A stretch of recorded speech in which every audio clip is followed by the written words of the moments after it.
Bonjour à vous tous. Je n'aurai pas besoin de micro, mais comme c'est enregistré, il faut effectivement qu'il y ait trace de tout ce qu'on va dire ce matin. Donc moi, je suis donc Vincent Beaufils, je suis directeur de la rédaction de Challenge, et je vais vous parler d'un projet qui a maintenant un peu plus de 6 mois, qui est une application payante, Challenge Soir. Un petit mot pour que vous ayez en tête ce qu'est le contexte de Challenge au moment où on lance cette application. Challenge, c'est donc l'hebdomadaire économique que j'espère vous connaissez tous. C'est un journal qui a une diffusion un peu supérieure à 200 000 exemplaires, 600 000 lecteurs hebdomadaires et un site internet challenge.fr qui a 1,6 à 1,8 millions de visiteurs uniques en fonction des mois. Et on est dans un contexte économique qui, bien que nous soyons très largement leaders sur notre créneau, puisqu'on a en gros une part de marché de 40% du marché publicitaire des magazines économiques, eh bien, on n'a pas échappé aux difficultés de la presse. On est globalement dans un contexte où, effectivement, alors qu'on était il y a quelques années sur un modèle 50-50, entre 50% de recettes de diffusion et 50% de recettes de publicité, on en est à notre 3e année consécutive de baisse de recettes publicitaires, qui nous font réfléchir, bien évidemment, à qu'est-ce que va devenir Challenge dans un tel contexte. Et c'est pour ça qu'on a lancé, à partir du début 2014, une réflexion sur ce qu'on appelle un stretching de marque assez classique du point de vue du marketing. La marque Challenge est bonne, elle est bien reçue par les lecteurs, hein, puisque la diffusion, elle, tient assez bien. Et on s'est dit qu'on pouvait essayer, sur la base de ce qu'était Challenge, de voir jusqu'où on pouvait pousser la marque. On a lancé une première application fin 2013 qui s'appelait Before Dinner, qui était une application d'information confidentielle à un prix assez élevé puisqu'on l'avait mis à 20 € par mois.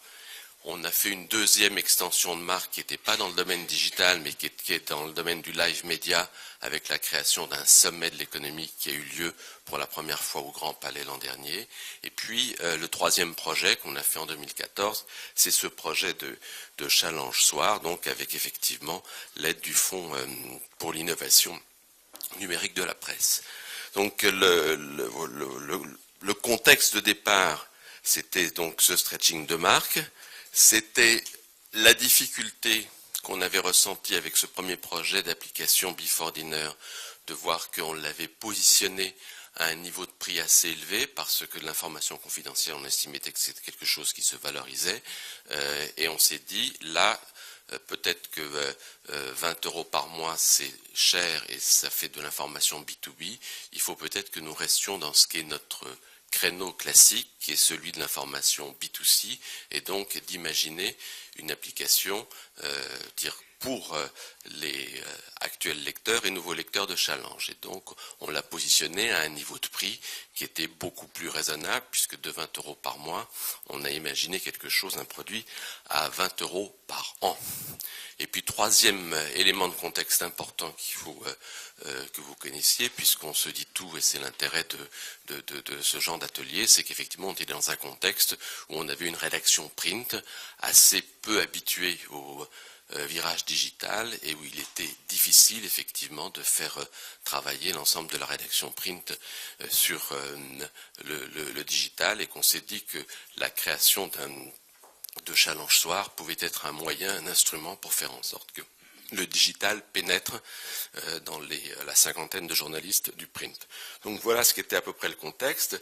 La mise en place, on l'a faite sur le plan technique, je ne vais pas beaucoup m'arrêter parce que ce n'est pas ma force, avec un prestataire qui s'appelle Palpix, qui a été extrêmement efficace parce qu'il a réussi à faire un SMS qui est commun, c'est-à-dire qu'avec notre journal quotidien, qui paraît tous les soirs à 18 h. On a 3 versions qui sortent immédiatement. Une version application tablette, une version sur application smartphone et une version en PDF à partir d'un même document de base. Donc Palpix a très bien bossé et donc on a cet ensemble. Et ce que je vais vous montrer là, c'est quelques éléments pour ceux qui n'ont pas eu la possibilité de la télécharger. Ils le peuvent, hein, parce que le téléchargement est bien sûr gratuit et le premier mois de Challenge Soir est gratuit. Donc après cette session, ne vous privez pas, allez-y. Alors Challenge Soir a été construit, comme je vous l'ai dit, autour de ce qu'est la rédaction écrivante de Challenge du print. Et donc on a construit quelque chose qui était une base autour des 4 grands services de Challenge, qui est un service économie France, un service industrie finance, un service grande conso, un service tech média. Et c'est là, on a construit cela à partir de la rédaction existante, auquel on a greffé un certain nombre de jeunes journalistes, globalement entre les journalistes qui sont arrivés et le service d'édition pour Challenge Soir, on a recruté 8 personnes et demie pour faire ce journal, mais ce n'est pas une équipe dédiée, comme on dit, c'est une équipe qui travaille pour Challenge Soir, mais l'ensemble de la rédaction et les services que j'évoque travaillent pour Challenge Soir. Vous avez là devant vous ce que sont les unes, avec donc l'expression tablette et l'expression smartphone. Et ce que je vous dis par rapport à la manière dont on travaille, c'est que vous avez à chaque fois, donc ça c'est la une, pardonnez-moi, j'avais une slide de retard, et donc on passe à ce qu'est le contenu de l'application. Vous avez à chaque fois 4 articles leaders, et c'est vrai qu'on a considéré que compte tenu de ce qu'était l'actualité économique en France, on pouvait imaginer que chacun des services donnerait effectivement un article leader, et que après on a souhaité que ce soit sur tablette ou que ce soit sur smartphone, on retrouve des éléments de la légitimité de Challenge. Là, vous le voyez avec 4 graphiques. C'est vrai que les infographies sont quelque chose qui sont totalement une valeur ajoutée de Challenge. Et on a eu ce nombre magique de 4. Il est pas magique, il est lié à la structure de la rédaction de Challenge. Et de même qu'on avait 4 graphiques, on avait 4 citations qui décoiffaient dans la journée. Et on avait également, en fin de journal, 4 experts qui chacun pouvait apporter un regard différent avec valeur ajoutée sur l'actualité du jour. Il y a aussi, évidemment, il y avait 4 informations confidentielles pour capitaliser sur ce type d'informations qu'on a couramment dans Challenge. Et puis je vous montre, pour terminer sur le produit, ce qu'était la version PDF, puisque comme je vous l'ai dit tout à l'heure, on a voulu faire en sorte que toutes les types de présentation puissent être possibles. Et d'ailleurs, la version PDF reste à peu près lue par un quart des lecteurs de notre application. Donc ça, c'était pour la mise en place du projet. Un point très important que j'évoque, je vous ai dit qu'il y avait un enjeu de mobilisation éditoriale, et on a créé ce qui était nouveau à Challenge, qui fonctionnait sur un rythme hebdomadaire. On a maintenant tous les jours à 10 heures une conférence de rédaction quotidienne, quelque chose qui n'existait pas et qui rendait bien compliqué la transition vers le digital. Donc une fois qu'on a mis ça en place, on a lancé ça le 10 septembre, quelles sont les difficultés, parce que c'est ça qui nous intéresse ici. Et qu'est-ce qu'on a? D'abord, il y a eu un enjeu social un peu compliqué. La Challenge a fait un peu de la une de l'actualité sociale dans la presse, parce que la rédaction a eu du mal avec ce projet-là. C'est un projet qui est arrivé très vite, pas un projet à maturation lente. Le fait de pouvoir profiter effectivement du Fonds d'innovation pour la presse nous a demandé de faire ce projet extrêmement rapidement, et peut-être qu'on a un peu violé la rédaction. Ne le répétez pas, mais je peux peut-être effectivement vous le confesser à vous là-dessus. Il y a bien entendu un enjeu d'organisation important, parce que, je vous l'ai dit, c'est pas une équipe dédiée. Notamment les papiers leaders que j'évoque tout à l'heure sont faits pour l'essentiel par des journalistes expérimentés de la rédaction, pour effectivement assurer une certaine valeur ajoutée minimum. On ne pouvait pas le faire avec des gens gens peu expérimentés, et donc on a sollicité l'ensemble des journalistes de la rédaction. On a eu bien sûr des enjeux d'organisation entre des journalistes qui bossaient sur l'hebdo et qui avaient du mal à dégager les quelques heures nécessaires pour faire un article de qualité sur Challenge Soir. Deuxième difficulté qui est d'ordre marketing, on a travaillé sur une campagne de marketing très liée on a favorisé on a recherché le téléchargement de l'application et on a dépensé un peu d'argent là-dessus, puisque globalement on a eu 28 000 euros de dépenses marketing pour faire en sorte que l'application, à partir donc du 10 septembre, soit téléchargée de manière importante. Et visiblement les bons supports ont été trouvés, puisqu'on a eu très vite plus de 20 000 téléchargements sur l'application. Malheureusement, on a découvert que téléchargement ne veut pas dire abonnement, puisque si le téléchargement était gratuit, l'abonnement, après un mois effectivement d'essai gratuit, devenait payant. Et là, on a commencé effectivement à se heurter à des difficultés que je détaillerai par la suite quand on fera un bilan de l'opération. Mais on a vraiment opté pour une campagne de marketing qui privilégiait le téléchargement au choix de faire un marketing sur la marque Challenge Soir. La marque Challenge Soir nous paraissait pour nous tellement évidente qu'on s'est dit c'est peut-être pas la peine de trop travailler là-dessus. Et puis il y a quelque chose sur lequel on a insuffisamment travaillé, c'était sur la cible que l'on choisit. On a constamment hésité entre deux publics, un public de fidélisation de nos abonnés, de se dire tiens voilà effectivement ils apprécient Challenge et pour un petit supplément ils auront Challenge tous les jours et pas simplement Challenge tous les jeudis, ou de se dire d'en faire totalement un outil de conquête et d'aller vers des cibles plus jeunes qui étaient forcément au moins lectrices de Challenge. Et ce qui fait que on a un peu hésité sur des unes. Il y en a certaines qui sont des unes qui sont destinées à des populations naturellement plus jeunes. Je pense à des unes récentes sur l'Apple Watch, sur la réalité virtuelle ou sur l'arrivée de nouvelles marques de mode comme J.Crew. Et puis il y a des unes qui sont très traditionnelles dans le domaine de la presse économique. Hier soir, on a fait un portrait de Carlos Tavares, l'homme qui a permis à Peugeot Citroën de revenir dans le CAC 40. On a fait forcément des unes aussi sur la vente du Rafale, celle que je vous ai montrée tout à l'heure. On a fait des unes sur Emmanuel Macron au moment de la loi Macron, parce que c'est aussi notre image de marque auquel on se disait on avait un peu de mal à résister, mais je pense que nous n'avons pas fait un choix suffisant là-dessus. Enfin, maintenant, puisqu'on me demande de faire tout ça en une dizaine de minutes, sur ce que sont les réalisations, donc 6 mois plus tard, parlons d'abord un petit peu chiffres. Quand j'avais lancé l'application et qu'on avait fait un petit déjeuner de presse, j'avais dit qu'on se donnait comme objectif à peu près d'avoir 1000 abonnés par mois. Et 1000 abonnés par mois, ça nous permettait effectivement à une certaine, à un certain horizon, de faire quelque chose qui devenait rentable. Eh bien, on n'est pas à 1000 abonnés par mois. On est à peu près à moitié moins et même un peu moins de moitié moins. Et donc on est réellement en déficit d'abonnement. Alors même si c'est un petit peu compliqué du fait de ce que je vous ai dit, du fait qu'on a beaucoup d'abonnés gratuits et qu'on ne sait pas ce que vont être les conversions, mais globalement on est à la moitié de l'objectif.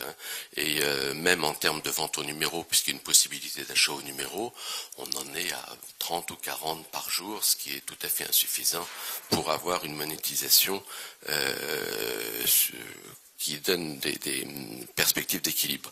Pourquoi je dis ça? C'est que en réalité, on va secréter, si vous êtes capable de faire des additions, on a donc à peu près 2000-2500 abonnés payants, on va faire à peu près 100 000 euros 100 000 euros de chiffre d'affaires, et là nous sommes sur un projet qui en vitesse de croisière, une fois qu'on met de côté les frais de lancement, va être très largement, au moins 5 fois plus élevé. Donc on a créé un bel outil, dont on est certain que si on le laisse dans cet état-là, on va perdre de l'argent et ne pas atteindre le point d'équilibre avant un horizon de 2016 qui est beaucoup trop lointain. Donc ça nous amène bien entendu à réfléchir sur une V2, j'y viendrai pour terminer. Je voudrais dire un petit peu, après peut-être l'impression de déception que je peux vous faire passer au niveau de ces chiffres. On n'a pas trouvé le projet original. On voit bien qu'il est difficile de faire payer le news dès qu'on est sur des supports totalement digitaux. À l'inverse, ça a été une réussite totale par rapport à l'enjeu de transformation éditoriale. Enfin, la rédaction est devenue également digitale grâce à ce système de conférences du matin. Chacun imagine ce qu'il peut faire à la fois sur l'appli, à la fois sur le net, de manière beaucoup plus naturelle, alors qu'il faut savoir, pardonnez pour le côté un peu conservateur de ce type de réaction que j'avais au sein de la rédaction, mais nous avions certains journalistes qui me disaient « mais je n'ai pas été engagé à Challenge pour faire de la formation digitale en quelques heures ». Ce genre de réaction-là a totalement disparu, et c'est sans doute l'acquis le plus important de ce que ce projet de Challenge Soir nous a apporté. Et puis, nous avons créé une marque, et nous souhaitons garder cette marque. Et j'en viens effectivement aux conclusions. Quelle va être l'étape suivante? Bien, nous avons le sentiment réel que Challenge Soir, le rendez-vous quotidien d'une information packagée, est quelque chose que nos lecteurs, même s'ils sont insuffisamment nombreux, apprécient. Donc on va imaginer une offre qui va être peut-être plus sélective. Peut-être que nous avons été trop calqués sur l'organisation du journal avec ces 4 services que j'évoquais tout à l'heure, qui nous demandaient une certaine exhaustivité, alors qu'il apparaît qu'il faut être encore plus sélectif et que, en gros, nous avions une vingtaine de grosses entrées sur l'application et qu'il faut le réduire. On a été très impressionnés par le succès en matière de téléchargement, parce que je ne sais pas ce que ça donne en termes d'abonnement réel d'Espresso, l'application qui a été faite par The Economist et qui arrive avec simplement 7 entrées, alors que nous, on en avait 3 à 4 fois plus, et donc c'est sans doute vers la sélectivité de The Economist qu'il faut avancer. Et puis, de manière un petit peu irréfléchie, nous avons lancé Challenge Soir presque comme un produit concurrent du site challenge.fr, parce que challenge.fr était gratuit, on voulait réserver le contenu payant, et là nous avons été beaucoup trop royalistes par rapport à ce sujet-là, et c'est évident que la V2 va être beaucoup plus imbriquée avec le site challenge.fr. Il faut aussi que nous prévoyions une version B2B, ce que nous n'avons pas fait, parce que c'est vrai que c'est un produit qui est parfait pour aller voir la Caisse d'épargne d'Île-de-France et qui se dit, voilà, je pourrais offrir à mes meilleurs clients une application quotidienne, et ça c'est un marché qu'on n'a pas du tout développé, mais parce que des journaux comme les nôtres sont peu équipés pour la vente B2B, mais c'est certainement quelque chose sur lequel il faut réfléchir. Et puis ça va être l'amorce d'un paywall chez nous, sur lequel on réfléchit beaucoup en ce moment, et c'est un des premiers chantiers de notre nouvelle directrice du numérique qui est arrivée la semaine dernière, Armelle Toraval, là, qui est juste devant nous avec son manteau rouge et qui est en train de nous concocter la manière dont effectivement Challenge Soir va évoluer, ce que va être cette V2, mais elle va être donc, comme je vous l'ai dit, plus sélective, plus moins exhaustive, donc plus liée au site, plus B2B, et puis plus liée à un paywall, et donc elle va être un petit peu moins indépendante, et on est en pleine réflexion là-dessus, et je pense que dans les 2 mois, on aura une V2 sur lequel je ne peux pas encore vous dire beaucoup de choses, parce que c'est le chantier actuel, mais en tout cas, par rapport à ce qu'est la manière dont on fait les choses à Challenge et la manière, le fameux slogan de Google, Test and Learn, je peux vous dire qu'on a beaucoup testé et qu'on a beaucoup appris et qu'on n'a pas du tout l'intention d'abandonner. Merci.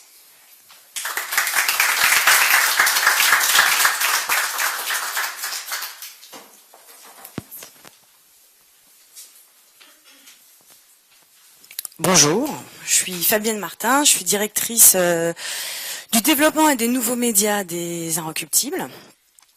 Je vais vous présenter aujourd'hui l'offre premium digitale à destination de nos abonnés qui va être lancée la semaine prochaine et avec le soutien du FINP.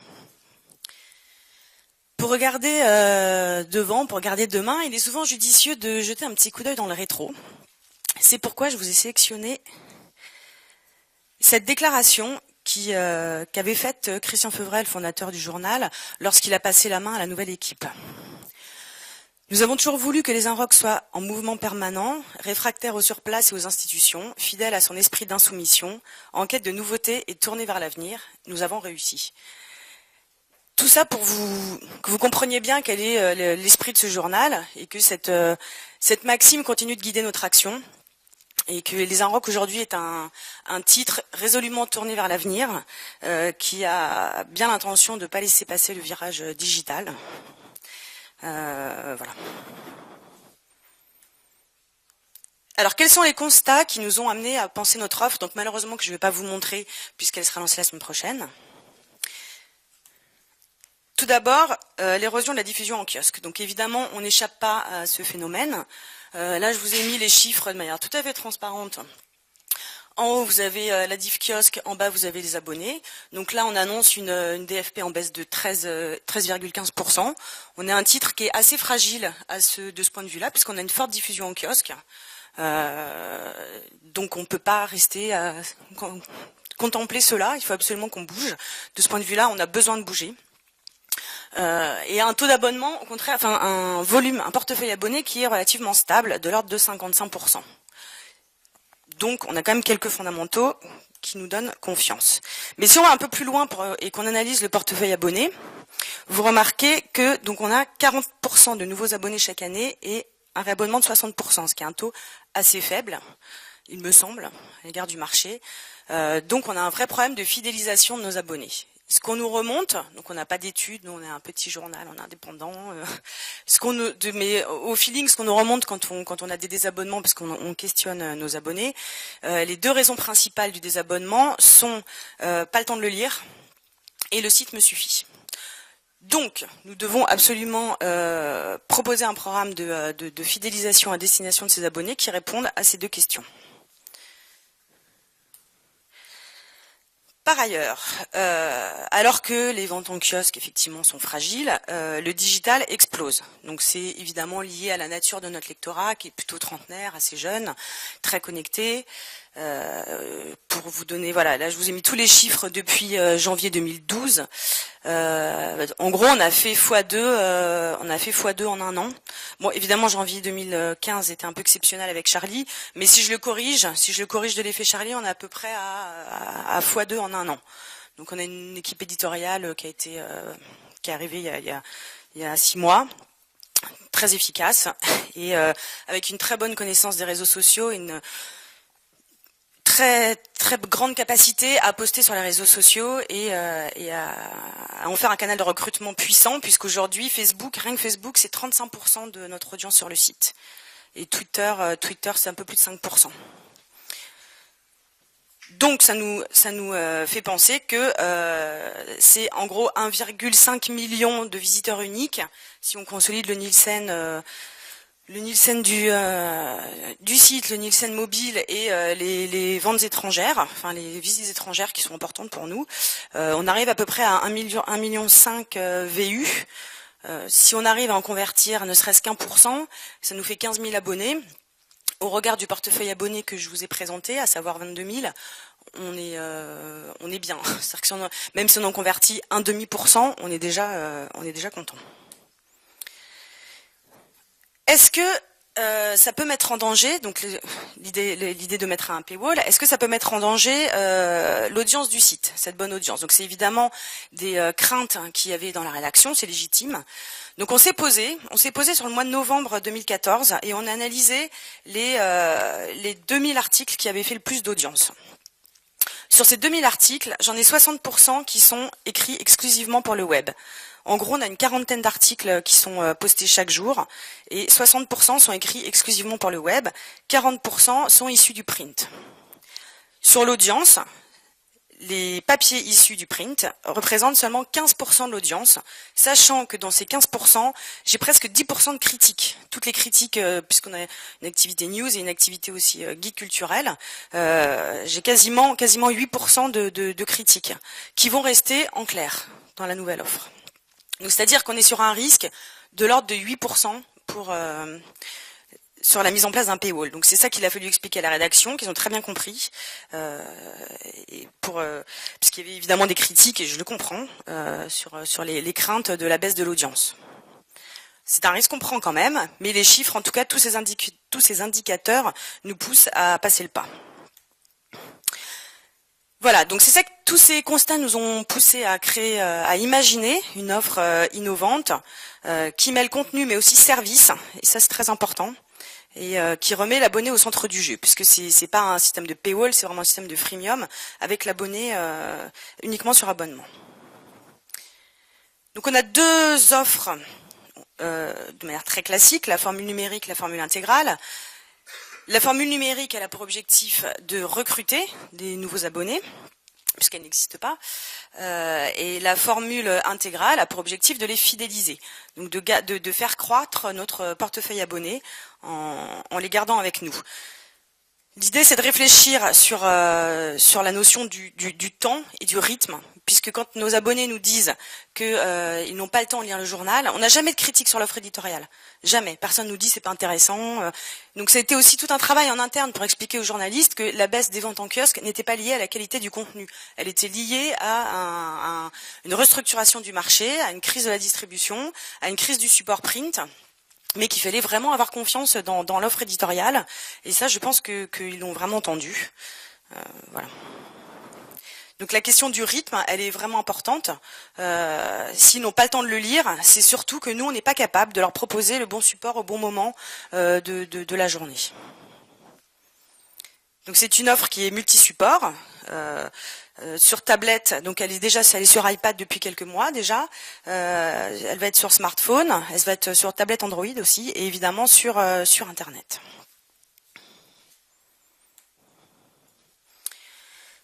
Tout l'objectif, au niveau du contenu, ça va être de discriminer l'offre de contenu, de bien faire la différence entre ce qui est payant et ce qui est gratuit. Donc tous les contenus du journal vont désormais être réservés aux abonnés, ce qui va être un peu violent, même si depuis quelques mois déjà, on met plus en ligne les papiers de une, et sans aucun effet sur l'audience, au contraire. Enfin, c'est-à-dire que ça n'a pas empêché l'audience de croître. Il va falloir, ça on va le préciser très clairement, que ce soit pour les gens qui sont sur le site en clair ou pour les gens qui sont dans le site abonné, très clairement, on leur montrera ce pourquoi ils payent. Voilà, c'est marqué premium même à l'intérieur du site abonné. Et le paywall va être un petit peu violent parce qu'évidemment ça va pas nous empêcher de poster tous ces papiers sur les réseaux sociaux et de créer la frustration lorsqu'on arrive sur l'article. Quelque chose qui est fait un élément qui est peut-être un peu innovant, en tout cas que j'ai pas vu ailleurs, c'est l'idée de faire un site complètement spécifique. C'est-à-dire qu'on garde volontairement le site internet qu'on a aujourd'hui, qui est un peu brouillon, qui commence à avoir 4 ans, donc on a empilé des tas de choses avec beaucoup de publicité, beaucoup de liens sponsors, qui est très très bien intégré dans son écosystème, mais qui du coup est un peu visuellement un peu chargé. Pour nos abonnés, on recrée, donc là, grâce à l'aide du FINP, un site totalement différent, qui n'a rien à voir. On refait un autre site, qui est volontairement ancré dans le print. Quand vous allez arriver, vous allez avoir des grandes photos à l'image du magazine, parce que les Inrocks, c'est beaucoup de texte, mais c'est aussi beaucoup de photos. La photo est essentielle dans l'ADN du journal. Donc vous arrivez sur une grande photo de une avec le logo Les Inrockuptibles, donc c'est peu et non pas les Inrocks comme sur le site. C'est peut-être un détail pour vous, mais pour nous ça veut dire beaucoup parce que c'est vraiment ancré cette offre dans le print, avec l'écriture aussi des titres et des chapeaux directement sur l'image, exactement dans les codes qu'on a nous en tout cas des doubles pages print. Évidemment pas de publicité, c'est très épuré, une lecture zen. Des grands formats, donc les articles vont être passés en grand format, avec des grandes photos, et on va pouvoir mettre des versions longues des articles, voilà. Et en exclusivité, donc ça c'est pour tous les papiers du journal, et en exclusivité, un format exclusif par jour, qui va être un portrait, une stories, une enquête, et c'est là que je vous rejoins, c'est qu'on a réussi, et ça je pense que c'est quelque chose voilà dont on peut être content et fier, et c'est une vraie avancée, c'est qu'on a réussi à mobiliser toute la rédaction et toutes les signatures historiques du journal qui se sentaient pas forcément à l'aise dans l'écriture web qui est rapide, qui est très réseaux sociaux, qui leur convenait pas en fait. On peut pas les obliger à le faire. C'est une autre culture, c'est une autre manière de voir l'information et de voir de voir la culture aussi en ce qui nous concerne. Et aujourd'hui, la rédaction historique est vraiment très mobilisée autour de ces nouveaux contenus. Ils y trouvent la place aussi dont ils ont besoin, qu'ils trouvent plus forcément dans le journal, parce que on a dû réduire la pagination avec les baisses en kiosque. Il y a quand même une raréfaction de l'espace éditorial aussi dans le journal. Et là, s'ils veulent faire 30 000 signes, tout est possible. Et ça, vraiment, je pense qu'ils y trouvent. En tout cas, ils sont très mobilisés. On lance la semaine prochaine. On a déjà des tas de papiers qui sont arrivés. Et ça, on est vraiment très contents. On va s'appuyer aussi sur donc le club abonné. L'idée, c'est vraiment de réduire la valeur perçue de l'abonnement. On a aujourd'hui déjà un club Inrock. Il se trouve de notre nature de guide culturel aussi. On est bien inséré dans l'écosystème culturel. Donc beaucoup de relations avec les maisons de disques, avec les tourneurs, avec les éditeurs DVD. Donc on a beaucoup de possibilités d'offrir des cadeaux à nos abonnés. On a calculé, on pourrait en servir quasiment la moitié de nos abonnés chaque année pourraient avoir un cadeau. L'avantage du premium, c'est que comment ils vont être logués avec leur compte, on sait où ils sont, donc nous on va leur faire des pushs pour leur dire voilà, tu as Besançon, nous avons tel spectacle à te pousser pour toi. Il y a seulement aujourd'hui 8% de nos abonnés qui utilisent ce club abonné, alors qu'il y a vraiment des trucs super, donc ils doivent se dire je vais jamais gagner, bon, c'est compliqué. Donc là on va pouvoir, grâce à notre site premium, leur pousser ces offres en direct. On a une boutique aussi qui a été lancée il y a 3 ans, qui fait x2 de chiffre d'affaires chaque année, même si ça reste petit. Mais par contre, c'est un outil assez génial pour nous, pareil pour la fidélisation. La boutique, c'est un service sur lequel on marche bien. Les marges sont assez fortes. Du coup, on a facilité à les baisser. C'est-à-dire que l'objet social de la boîte, c'est évidemment pas de faire une boutique, c'est de vendre des journaux. Donc, dégrader la marge sur la boutique n'est pas un enjeu pour nous. Donc, on peut se permettre de faire donc sauf sur les livres, de faire des remises de 10% permanentes pour tous les abonnés, 15% pour les abonnés de plus de 2 ans et 20% pour les abonnés de plus de 3 ans. Et aussi des systèmes de fidélisation encore à inventer. Des coûts, des 25 € de remise au bout de 2 ans d'abonnement. C'est un véritable outil de fidélisation. Sur la mise en œuvre, donc là je crois qu'on se rejoint aussi beaucoup. L'essentiel et la grande difficulté, c'est de mobiliser l'entreprise autour de ce projet. C'était pas gagné non plus. Je crois qu'on a plutôt réussi. On va voir si ça tient dans la longueur, parce que moi c'est facile, c'est pas encore lancé. Mais pour l'instant c'est plutôt très prometteur, puisqu'on a réussi donc à mobiliser la rédaction et les historiques de la rédaction, comme je vous le disais. On a réussi à mobiliser tout le service maquette qui a été entièrement formé pour éditer sur tablette le journal avec la solution Aquafadas. Donc toute la semaine, le journal est totalement remaquetté par le service maquette. On a réussi à mobiliser le service édition qui désormais fait la saisie dans le back-office du site de tous les papiers du journal. Et le service photo aussi qui maintenant réfléchit et impose à ses prods, en gros, lorsqu'on fait des prods, que ça puisse être diffusé aussi sur Internet. Et tout ça, c'est nouveau. Et évidemment, les services marketing, diffusion, la publicité qui nous source le club abonné. Et le service vidéo qui va nous faire une émission mensuelle en direct pour les abonnés. Voilà, je pense que rendez-vous la semaine prochaine. Merci beaucoup. Est-ce qu'il y a des questions? Pouvez-vous vous présenter aussi?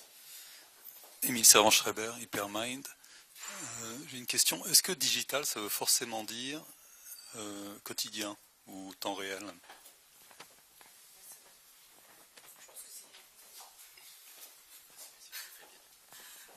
Je pense que c'est la question du rythme, c'est vraiment le point clé. En tout cas, nous, c'est vraiment en fonction de ça qu'on a réfléchi notre offre.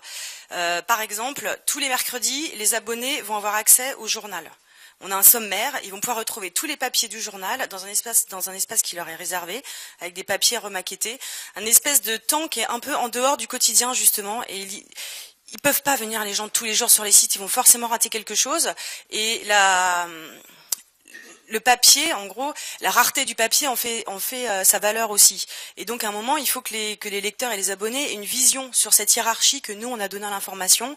Et je trouve que leur proposer un espèce de temps, enfin d'endroit, de petits refuges où ils sont en dehors justement de cette infobésité, où ça tout se mélange. Bon, en plus, nous, on est très sur les réseaux sociaux, donc là, c'est vraiment tout se mélange entre des infos de qualité, de l'AFP, des petits chats qui font du golf, déguisés en chiens. Ça devient vraiment compliqué et assez épuisant, je pense. Il y a cette frénésie assez épuisante, moi, je pense. Et elle est liée tout simplement à la nature du gratuit, qui fait qu'on doit faire de la page pour gagner de l'argent. Donc, moi, je pense que la question du rythme, en tout cas pour nous, elle est fondamentale.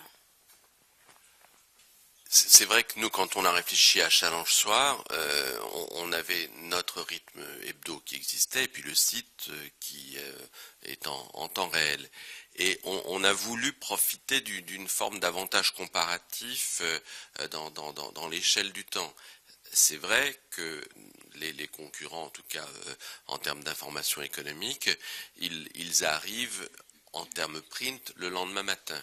Et on s'est dit qu'on disposait de la soirée comme avantage comparatif dans l'échelle du temps, puisque on met en ligne à 18h, et en gros, toute cette période de la soirée où effectivement les gens quittent leur lieu de travail et reviennent chez eux est un moment merveilleux pour se dire quelle est l'information importante et à valeur ajoutée de la journée dans le domaine économique. Bon, ce qui est certain, c'est que, quand je vous disais tout à l'heure qu'on a été un petit peu obnubilé par l'idée de faire un produit Challenge Soir séparé du site, du coup on a oublié le site. Et on est arrivé avec parfois des très bons papiers, je pense à ce qu'on a fait sur vendredi dernier, à la veille donc du premier tour des départementales, on a su que le MEDEF a préparé une offensive anti-Front National, mais sur le programme du Front National. Bon, on l'a su tout par hasard ce jour-là, et c'était une information à la veille des départementales importantes. Ça va sortir en réalité, ils vont faire cette offensive, faire une conférence de presse là-dessus la semaine prochaine. Ils voulaient dépasser en réalité les élections, mais c'est la première fois que Pierre Gattaz prend la décision de faire ça, et c'est vrai que le programme du Front National, économiquement, pose des problèmes énormes. Bon, et là on s'est dit, mais à quoi ça rime de garder cette information-là jusqu'à 18h, sous prétexte qu'effectivement, ça fait partie, c'est partie de la réunion de rédaction de Challenge Soir. Et donc c'est ça qui va changer. C'est qu'évidemment, une fois que ce papier sera prêt maintenant, et il a été prêt vers 14h30, parce que on avait bien l'information en tête, eh bien c'est évident que ce papier, il faut le mettre en ligne tout de suite. Mais c'est évident aussi qu'il ne faut pas croire que tous nos lecteurs ou apprentis lecteurs passent leur temps sur les sites. Et donc, l'idée de donner un Challenge Soir, où il y aura bien entendu en leader également ce papier sur le Front National, plus quelques autres éléments de valeur ajoutée, l'un n'exclut pas l'autre. Or, nous, on l'avait exclu. Et c'est une des grosses erreurs de base de Challenge Soir. Mais ça ne veut pas dire que Challenge Soir ne doit pas exister.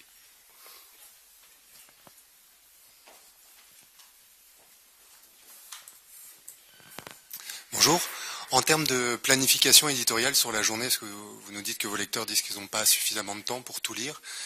Qu'est-ce que ça va changer? Vous allez produire moins, différemment? Il va y avoir un planning de la journée, des heures phares, le midi, l'après-midi, le soir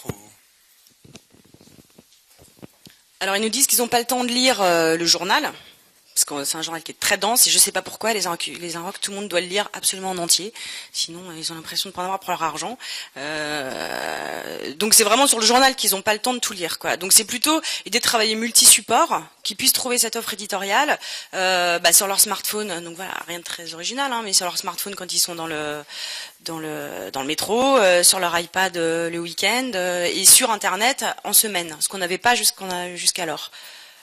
Ce sont les supports, mais Oui. en termes d'offres, parce que sur le web, on a encore moins le temps de tout lire. Alors en termes d'offres, nous on s'est un peu, je vais pas vous mentir, on a un peu pompé. On va tous les soirs envoyer aussi une newsletter avec les contenus de la journée, avec ce temps de recul, un peu ce que fait Challenge ou ce que fait l'Obs d'ailleurs, et qui nous a semblé être effectivement judicieux de quand même s'arrêter tous les soirs sur les contenus exclusifs, enfin le contenu exclusif de la journée, les contenus du journal qu'on aura mis en avant et aussi les informations gratuites, parce qu'on produit du contenu gratuit qui est aussi souvent de grande qualité. Il n'y a pas de raison de priver nos lecteurs de ça. Voilà, ça c'est pour la newsletter. Mais ça va rester assez sélectif quand même, c'est-à-dire que vous allez avoir 3 contenus. Nous, on s'inscrit un petit peu dans des initiatives comme Brief Me, je dirais. C'est-à-dire pour la manière dont on va parler à nos lecteurs, c'est d'être très sélectif et leur donner chaque jour les 3 infos qui comptent, que nous on estime importantes, et toutes les semaines qui retrouvent quand même leur journal sur le site. Je ne sais pas si j'ai répondu à votre question. Oui, mais il y a une question de quantité de contenu produit, et de les distiller, d'en faire une synthèse à la fin de la journée. Ça change pas forcément le planning éditorial ou la production de contenu. On va pas changer le planning éditorial. De toute façon, on poste 40 contenus par jour sur le site. On va pas en poster moins, ça c'est sûr. On n'a aucune intention de faire moins d'audience sur la partie en clair du site. Au contraire. Donc s'il faut en poster plus, on en postera plus même. Puisqu'on sait qu'il y a un potentiel. Encore une fois, nous c'est les réseaux sociaux qui nous font vivre principalement. Donc il y a un potentiel ou pas sur un réseau social, et pour ça il faut produire beaucoup de contenu. On sait jamais vraiment lequel va marcher. Donc on le voit, la rédaction, ils sont en pilotage en permanence sur Chartbeat, et ils voient si un papier prend, paf, on le poste, hop, il décolle. On fait beaucoup de travail de curation aussi en vidéo. On fait beaucoup d'audience sur la curation vidéo. Donc ça va pas changer. Ce flux-là, pour le site en clair, ne va pas changer. Ça, c'est sûr. Mais la difficulté, est-ce que c'est pas ça pour les rédactions, justement, c'est de produire un peu au petit bonheur la chance de quelque chose qui décolle, et de produire en continu, et de pas réfléchir plus à cibler ou... Je sais pas si ça. Enfin, moi, j'ai pas eu de retour de la rédaction qui se plaignait de ça. Au contraire, c'est une manière de penser assez différente. C'est-à-dire que nous, les rédacteurs en chef et les éditeurs du site internet, ils sont branchés vraiment sur le quotidien, sur le réel, sur le temps réel. C'est presque une drogue, j'ai envie de dire. Et ça a pas l'air de leur poser beaucoup de problèmes. Juste en complément de ça, il faut voir qu'on est des rédactions d'hebdo, et qu'effectivement on a créé à un moment donné une rédaction digitale temps réel. Et c'est vrai que quand je vous disais à la fin sur les aspects extrêmement positifs de l'expérience de Challenge Soir, c'est la création de cette réunion de rédaction qui ne rassemble pas l'ensemble de la rédaction, mais qui fait qu'à un moment donné, à 10h du matin, on se dit qu'est-ce qui pourrait être intéressant pour les lecteurs de Challenge Digital, que ce soit Challenge Soir ou Challenge.fr aujourd'hui. Et c'est un réflexe qu'on n'avait pas, qui paraît évident dans un univers de quotidien, puisque les quotidiens fonctionnent comme ça, et c'est certain que la hiérarchisation et le nombre de papiers qu'on va faire, il vient là, et il y a une vingtaine de décisions qui sont prises en un quart d'heure à 10h, qui sont un élément d'hiérarchisation de l'information évident. Ensuite, ça marche pas, c'est bien entendu Armelle à la tête du site qui décide ce qu'elle met en avant, ce qu'elle met en arrière. Mais à un moment donné, qu'on ne parte pas complètement au petit bonheur la chance, mais que des gens dont c'est le métier sachent que effectivement l'info que j'évoquais tout à l'heure sur le Front National, ou le fait qu'on a, au moment où tout le monde s'interrogeait sur la stratégie de Vincent Bolloré chez Vivendi, un journaliste l'avait rencontré et on était capable de le mettre en avant, et sans attendre le journal du jeudi, c'est bien l'objet d'une conférence de rédaction. Donc ce dont peut-être effectivement les sites manquent quand ils viennent d'une structure non quotidienne, c'est ce rendez-vous qui aide à hiérarchiser l'information, qui doit être très rapide, mais dont on a besoin. J'ai mal répondu à votre question tout à l'heure. En gros, effectivement, on a sur la production du contenu quotidien, il n'y a pas de planification, parce qu'on réagit à l'actualité au plus vite, au plus efficace. À part évidemment, il y a parfois des mettons, une fois par jour, il y a des papiers qui sont prévus à l'avance. En revanche, sur la partie premium, oui, il y a une planification plusieurs semaines à l'avance des contenus qui sont longs à produire, qui sont longs à écrire, qui sont longs à mettre en scène aussi, parce que les illustrer, on est sur des grands formats qui vont prendre du temps. Donc oui, bien sûr, là, il y a une planification très en amont. Ça, c'est vrai et il y a une personne qui est dédiée à ça d'ailleurs. On a une personne qui est dédiée à l'animation éditoriale et à l'édition du premium. Donc oui. Est-ce qu'il y a d'autres questions?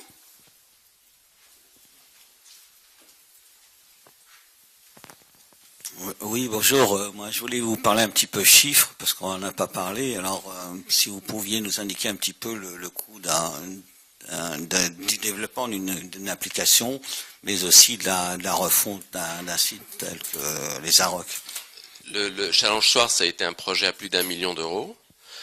Mais comme je vous ai dit tout à l'heure, une fois qu'il y a les frais de développement, de réflexion là-dessus, on est en phase de développement, en rythme de croisière, pardonnez-moi, sur une application telle que je vous l'évoquais, qui coûtait à peu près 500 000 euros.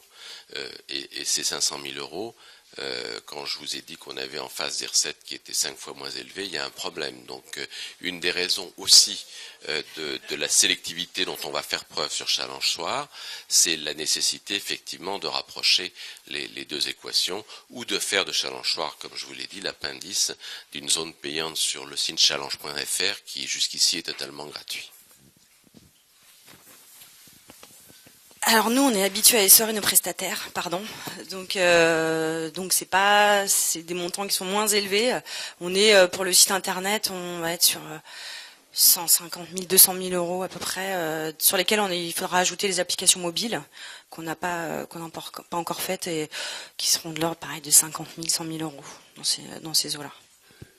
Juste une petite précision, quand je vous parle de plus d'1 million d'euros, c'est dire le lancement et la première année de vie de l'application, avec la rémunération des salaires de l'équipe de 8 personnes et demie que j'avais évoqué. Donc en fait, et globalement, ce qui est intéressant de garder, c'est qu'on a créé un instrument à 500 000 euros et que c'est encore trop élevé. Voilà, alors nous, du coup, pour prendre des éléments comparables, on est sur un budget de 500 000 euros à peu près sur ce projet. Oui. Enfin, avec le lancement en tout cas. Merci beaucoup. Je suis désolée, mais on a fini notre temps. Et merci beaucoup.